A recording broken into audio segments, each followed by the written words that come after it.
Hi,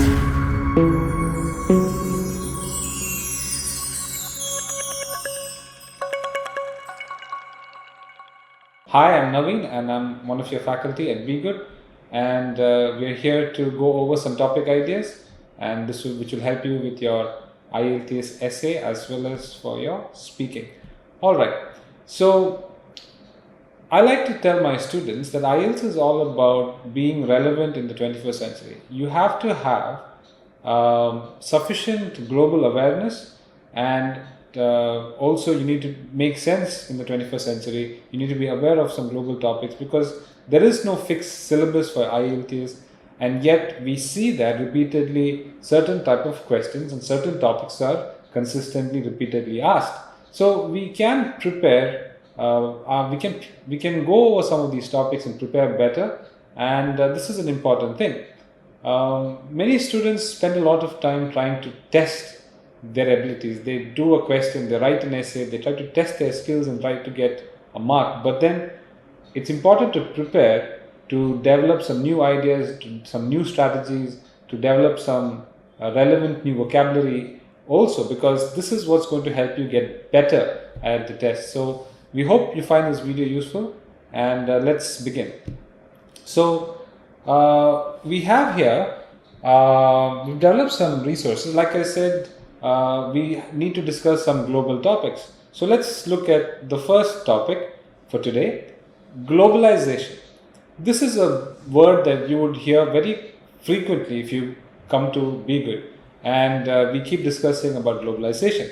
Now, what does globalization mean? And what are the positives of globalization, what are the negatives of globalization, and it is also useful to understand what it means for us today.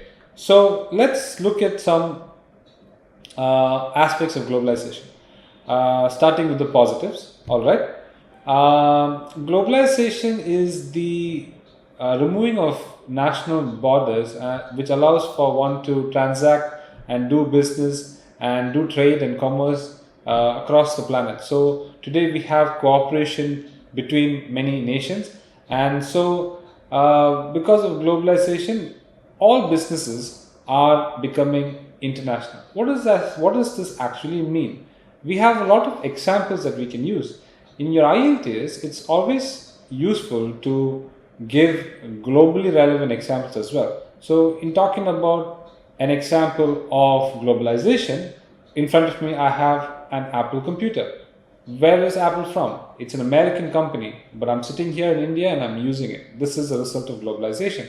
So business is becoming increasingly international. Today everybody is familiar with the Samsung. Samsung is from South Korea. Apple is from America, and the BlackBerry was from Canada. We have all these multinational products, the cars and the vehicles that we use. Suzuki is from Japan, so is Yamaha and Honda. These are all Japanese products and developed there. But here in India and even in various parts of the world, it's being used. This is all a result of globalization. So that this is what it means, that business is becoming international. All right. Now, the same goods are available across different nations. In the days gone by, we had to produce something in our own place and use it. However, today, because of globalization, we can use different products, and everywhere in the world it's available. All right. Now, because of globalization, you can travel easily from one country to the next country. Air travel has also added to globalization. It's very easy to visit other places and travel. So that is one thing you can do. And today, many of you are preparing for the IELTS so that you can go and work and live or study in a English-speaking first world country. So that is also a result of globalization. All right. Globalization can help foster and strengthen international relationships, mutual working relationships between nations. Because of globalization, we cannot isolate ourselves. Instead, today we have very good international relationships or bilateral relationships. All right. Globalization has created opportunities for work Today we can go to other countries and work. What do you need for that? I think it's important to focus and say that English is an important tool.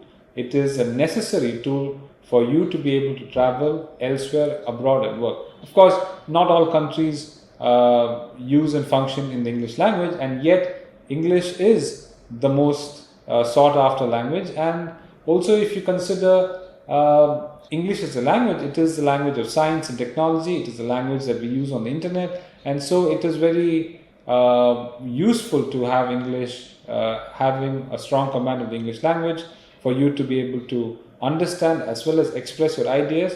And so this is also the reason why we are here today and working on our Ielts. Alright, this could be one of the ways in which we can actually eradicate poverty. Things have improved in the world considerably as a result of globalization, because there is a lot of work, people are traveling abroad, people are there improving themselves and their standards of living because of global opportunities across the planet. Now, let us consider some of the negatives of globalization.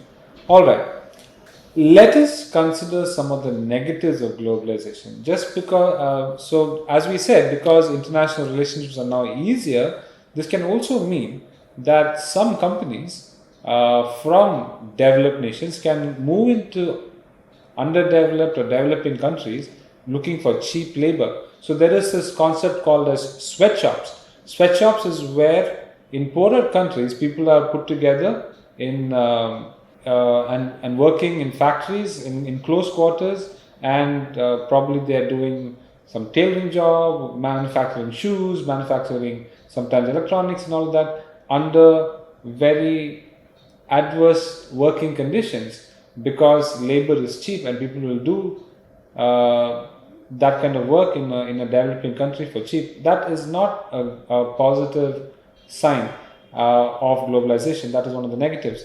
Now, because of globalization, labor is also readily available, so then it is easy for one employee to get replaced if they don't toe the line effectively. So today there is a lot of hiring and firing because of easy availability of workers.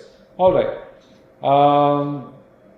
global trade is one of the leading reasons why there is increasing pollution in the world. So this is also something that we need to be able to understand and work, create better strategies to control pollution. Alright, so that's some of the negatives of globalization. And what can be done to make sure that it is regulated very well? I think governments should take a necessary step to make sure that the labor, the wages are fair, and that not many people are exploited because of things like globalization, as I mentioned, through sweatshops.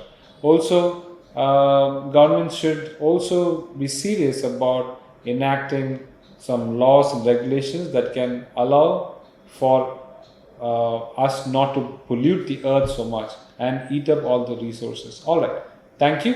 So that was our topic on globalization. Let's come back and look at another idea.